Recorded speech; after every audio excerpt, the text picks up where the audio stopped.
রাজধানীর বাজারে সপ্তাহের ব্যবধানে আবারও বেড়েছে নিত্যপণ্যের দাম। সবজি থেকে শুরু করে মাছ মাংস সবখানেই যেন উত্তাপ ছড়াচ্ছে। সরবরাহ কম থাকায় বেশিরভাগ সবজির দাম বেড়েছে 50 থেকে 80 টাকার ঘরে।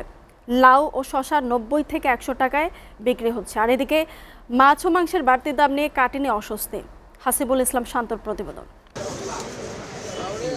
রাজধানীর কাঁচা বাজারে বেশিরভাগ সবজির দাম কেজি প্রতি 10 থেকে 20 টাকা বেড়েছে। মাছ মাংস সবখানেই ছড়াচ্ছে উত্তাপ।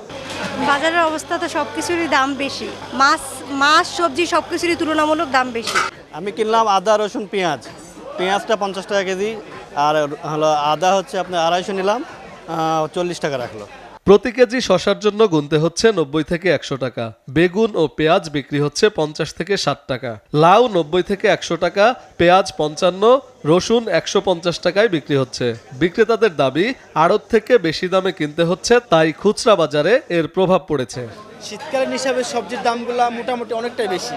কিছু কিছু সবজি আমাদের ধরেন এই শীতের কারণে কুয়াশার কারণে সবজি নষ্ট হয়ে গেছে, যেরকম লাউ, তারপর আপনি ধরেন এই যে এই করলা, দুন্দুল, তারপর আপনার শসা, এগুলোর দাম একটু বেশি। সব ধরনের মাছের দাম কিছুটা বাড়তি। রুই, কাতলা, মৃগেল বিক্রি হচ্ছে 450 থেকে 600 টাকায়, বোয়াল 600 থেকে 1000 টাকায়, চিংড়ি 800 থেকে 1000 টাকা। মৌসুম না আসা পর্যন্ত দাম এমনই থাকবে জানালেন ব্যবসায়ীরা। মাছের দাম বাড়তি। হ্যাঁ, মাছ মনে করেন গত সপ্তাহে যে দামে কিনে আনছি, যেমন করেন বোয়াল মাছ, আড়ি মাছ, এদের ট্যাংরা মাছ গত সপ্তাহে 400 করে কিনে আনছি, সপ্তাহে 400 করে কিনে আনছি, 450 বেচতে আছি। ওই মাছ মনে করেন 180 আনছি, 200-220 বেশি। শিং মাছ মনে করেন 300 আনছি, 320, 30, 350 বেচতেছি।